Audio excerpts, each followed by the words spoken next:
Le modèle américain qu'on suit donc avec du retard, comme bien souvent malheureusement. Ça fait 1 an aujourd'hui que Donald Trump a été élu 47e président des États-Unis pour la seconde fois. Qu'est-ce que vous retenez de cette première année? Alors évidemment, il est rentré en fonction qu'au mois de janvier. Enfin, en termes de guerre commerciale et de droits de douane, si on se concentre sur les sujets économiques, ça a valsé quand même. C'est un peu un Trump sans limite. Oui, oui et non. Alors c'est vrai que, comme souvent d'ailleurs avec Trump, facialement, oui, hein, fracas, choc, terreur, Ça secoue. surprise, ça secoue. Bon, donc on se souvient tous, avril, Liberation Day, Oui. arrive avec un énorme tableau de droits de douane. Ne voulait strictement Voilà. rien dire. Et alors là, c'était que des taux punitifs absolument exorbitants, touchant tous les pays. Enfin, Oui. il y avait une liste de 150 pays. Bon. Enfin, donc quand on regarde par rapport donc à l'issue de ce Liberation Day, il y avait eu des calculs d'économistes et ils avaient dit finalement ça porterait le droit de douane moyen des États-Unis autour de 30%, 28%. En fait, quand on regarde aujourd'hui le droit de douane moyen perçu par les douanes américaines, donc les recettes des douanes, Oui. on voit que c'est plutôt 11%. Non, c'est 16. Ah, moi j'ai lu 11, hein, mais bon, en 16 tout en cas septembre. voilà. On Mais, a le meilleur autour de la table, 16%. Voilà. 16% Donc, en septembre, bon. c'est une multiplication par 4 quand même. Oui, par oui, ce rapport qui à la est une On est forte passé de 4 à 16%, c'est ça. Oui, qui est une forte multiplication, Eh oui. clairement. Alors, Donc mais, des recettes supplémentaires pour le budget américain. voilà, mais qui n'est pas clairement à la hauteur de ce qui était annoncé. Donc, bon, après, il y a eu aussi beaucoup de décalage. Les entreprises avaient fait beaucoup de stocks Oui, en préparation de cet événement. Absolument. Il y a des exonérations sur certains produits, il y a des retards, il y a des suspensions, etc. sur d'autres. Ce qui fait que les anticipations d'inflation, évidemment, tous les économistes disaient « Ouh là là, mais Oui. ces droits de douane vont créer une inflation massive », qui, je le rappelle, avait été quand même le déterminant Une des raisons du vote pour Donald Trump. pour Donald la crise Trump. inflationniste. C'est-à-dire Joe Biden avait été vraiment très Ben oui. accusé, parce qu'il faut se souvenir que Joe Biden avait laissé l'économie américaine dans une situation étincelante. Il y avait une croissance au-dessus de 3%, un chômage longtemps en dessous de 4%, mais il y avait ce gros point noir de l'inflation, qui était déjà en train de descendre, qui était beaucoup plus basse quand Trump est arrivé au pouvoir, et là, elle remonte, mais elle remonte par étapes, un peu de manière décalée. C'est pas encore une explosion des prix, aux États-Unis. On les voit et pas c'est venir vrai pour que l'instant. quand on regarde en février-mars, il y avait un certain nombre d'économistes qui prévoyaient carrément presque une récession pour les États-Unis à venir. Bon, là, on va se retrouver avec une croissance qui est ralentie, hein, je veux dire, qui est en dessous de 2%, on prévoit pour 2025-2026, mais qui n'est pas une récession, clairement. Donc voilà, donc on est dans une situation un peu mitigée, qui n'est pas aussi catastrophique que ce qui avait été un peu anticipé au pire au printemps dernier, mais qui évidemment n'est pas non plus aussi bonne que celle qu'elle avait été quand Trump est arrivé au pouvoir. 6 mois après le fameux Liberation Day, un peu plus, Lionel Fontagnier, vous êtes un grand spécialiste des questions de commerce international. Quel bilan vous tirez de l'action de Donald Trump ? Alors, pour rebondir sur ce qui vient d'être dit sur la différence entre les Liberation Day et ce qu'on a aujourd'hui, ce qui est vrai, c'est qu'il y a eu beaucoup d'exemptions qui ont été obtenues. Donc, il y a un grand fabricant de téléphones que vous avez tous dans votre poche qui a obtenu une exemption. Il y a un fabricant d'avions américain qui a obtenu, d'une certaine façon, une exemption. Donc, tout ça a fait effectivement qu'on est allé beaucoup moins. Et puis, il y a eu des deals qui ont été passés, notamment le deal avec l'Europe, qui fait que... Qui est un bon deal ou pas ? Parce qu'il y a il y a vraiment deux commentaires. Certains disent qu'on a été très mauvais, d'autres qu'à 15%, on a quand même l'un des meilleurs taux au niveau mondial. Hein. Voilà, donc je suis moi aussi, je suis plutôt sur la dans deuxième position, mais je ne vais pas passer trop de temps. Non, mais là, c'est bien de le rappeler parfois parce que je pense qu'il a été inutilement critiqué sans vraiment connaître tous les détails de l'affaire. Donc non, pas si pire. Hein. Voilà, donc le point qui est très très important, c'est d'avoir en tête qu'il s'est passé plusieurs choses à la fois. Donc, la première chose qui s'est passée, c'est qu'il n'y a pas eu que des droits de douane, il y a eu aussi une dépréciation du dollar. Absolument. Qui a aidé l'économie américaine. Ce qui s'est passé aussi, c'est que dans ces deals, les partenaires commerciaux des États-Unis ont ouvert leur marché, comme les Européens baissent leurs droits de douane. Donc, qu'est-ce que ça veut dire ? On a en économie quelque chose qui s'appelle le principe de symétrie de Lerner, qui est un vieil économiste, mais qui a dit une chose très très importante que les politiques oublient souvent, c'est que quand on met un droit de douane, ça diminue aussi nos exportations. Eh oui. Et donc, on peut calculer très facilement que les droits de douane doivent réduire les exportations à peu près du même pourcentage que les importations.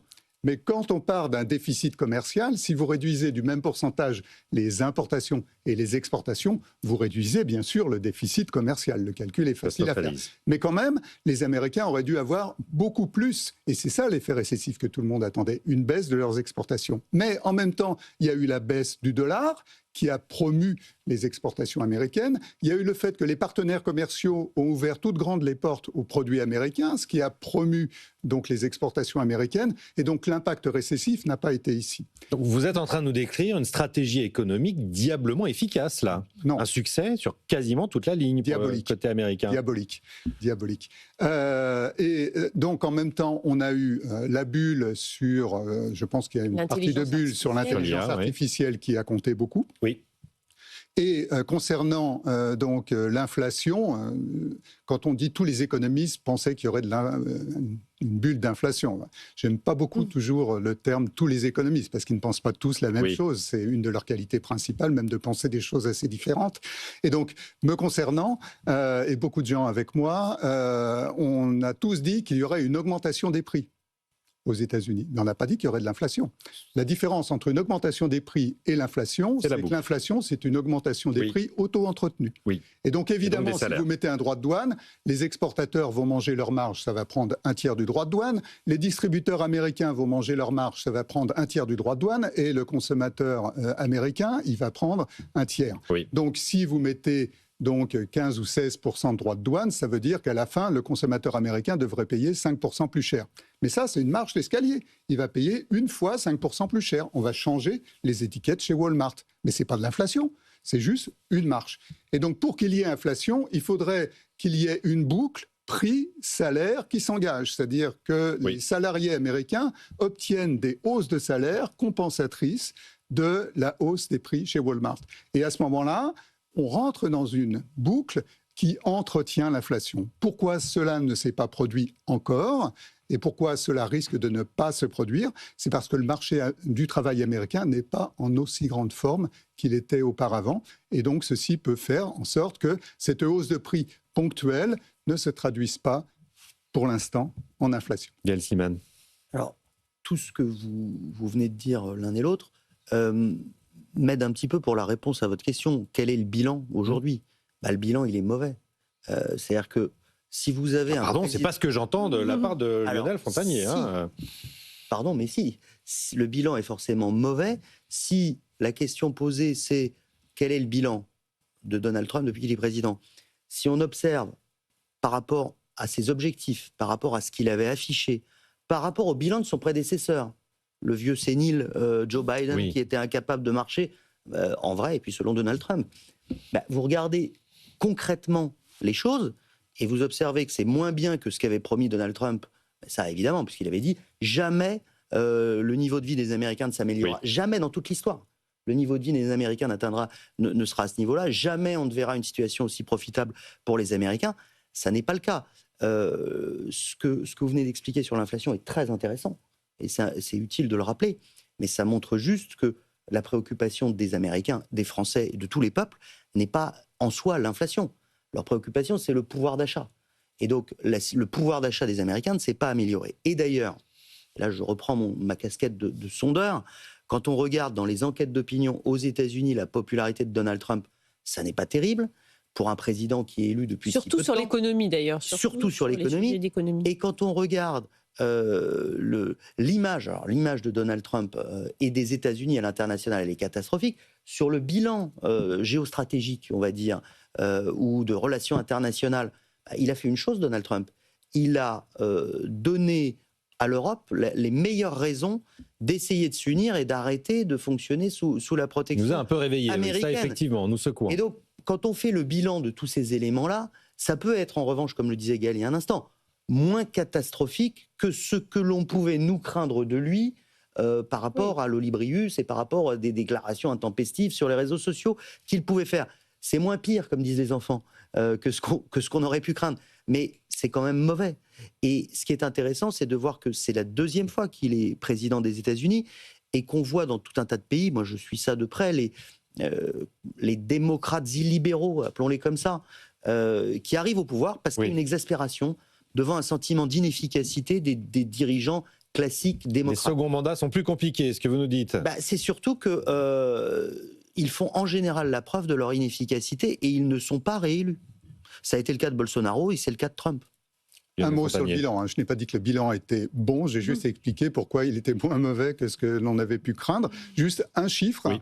Donc les droits de douane qui ont été récupérés, les droits de douane réciproques, qui ont été récupérés avec le fonctionnement du IEPA, là, donc ce dispositif qui a été contesté hier devant la Cour suprême. Oui, c'est important de dire un mot, qui donne des pouvoirs extraordinaires au président américain pour mettre en particulier des droits de douane. Tout ça, ça a rapporté pour l'instant 80 milliards de dollars. 80 milliards de dollars, évidemment, ça paraît beaucoup. Mais il en attendait 300 minimum. Il fallait mettre ça en regard des 1800 milliards de dollars de déficit budgétaire américain. Donc, si vous faites la division de l'un par l'autre, ça veut dire qu'un vingtième du déficit budgétaire américain est couvert par cet énorme chaos qu'il a créé au niveau international. Donc, c'est évidemment quelque chose qui n'est pas du tout efficace. Et quant à ce dispositif IEPA qu'il a été utilisé, il faut se rappeler que c'est la suite d'un autre dispositif, donc ça date de 1977, ça tout le monde l'a en tête, mais ce que tout le monde n'a pas en tête, c'est que c'est la suite d'un autre dispositif à peu près équivalent qui datait de donc 1917,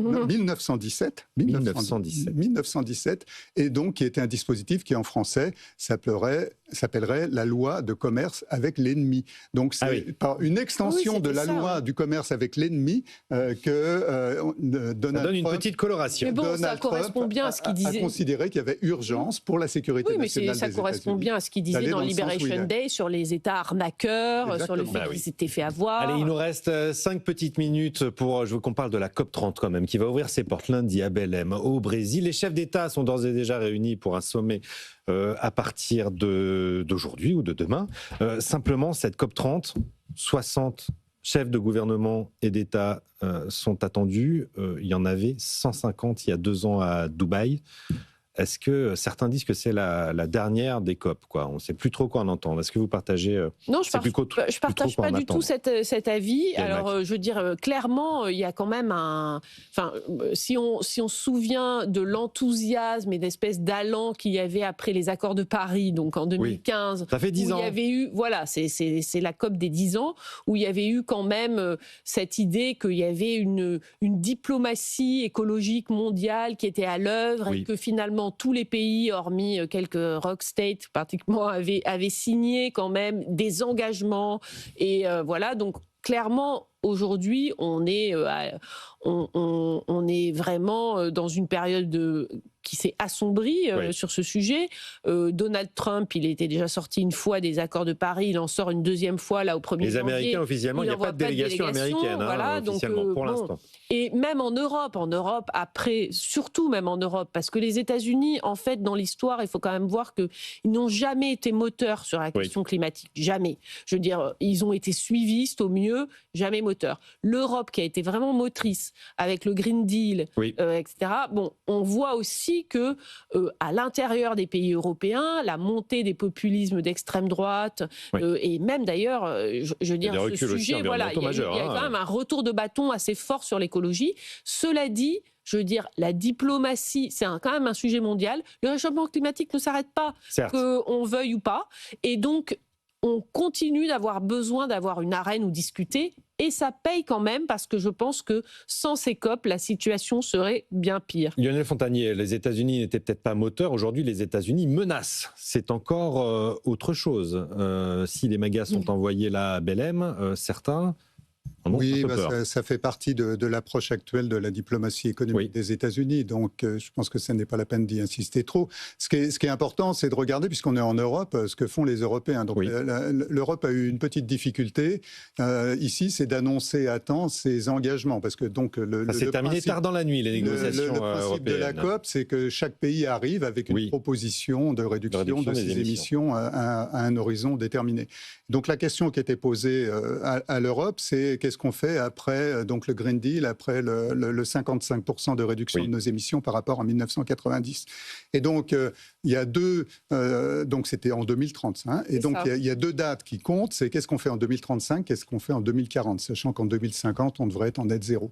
Donc, pour 2035, c'est simple pour faire vite, on ne s'est pas mis d'accord, on ne sait pas trop où on va aller, etc. Pour 2040, on a dit 2090, ce qui est extrêmement ambitieux, mais avec 5 ou 10% donc, de réduction qui pourrait être obtenue non pas en Europe, mais par achat donc de réduction d'émissions dans des décarbonations dans des pays en voie de développement. Donc ça peut apparaître comme une bonne idée, c'est-à-dire ça coûte beaucoup moins cher de décarboner dans les pays en voie de développement qu'en Europe, mais en même temps ça limite l'investissement vert en Europe. Alors juste pour terminer, rapidement, par rapport à ce 55%, en 2030, où en est-on ? Eh bien, les derniers chiffres nous disent qu'on est à 37% de réduction par rapport à 90. Ça, c'est fin 2023. 37%. On doit arriver à 55% en 2030. Et donc, si vous regardez le site officiel de la communauté européenne, enfin de la Commission européenne, ça nous dit qu'on est en bonne voie pour atteindre le 55, puisqu'on est déjà à 37. Bon. Voilà, un peu d'optimisme pour finir. Ouais, peut-être que les 20 derniers pourcents seront les plus durs aussi à obtenir. Merci beaucoup à tous les trois d'avoir participé à cette émission. Tout de suite, c'est Tout pour investir. Antoine Larigauderie. Quant à moi, je vous retrouve demain. L'émission, bien sûr, est disponible en podcast et en replay sur l'appli BFM Business. Bonne journée, à demain.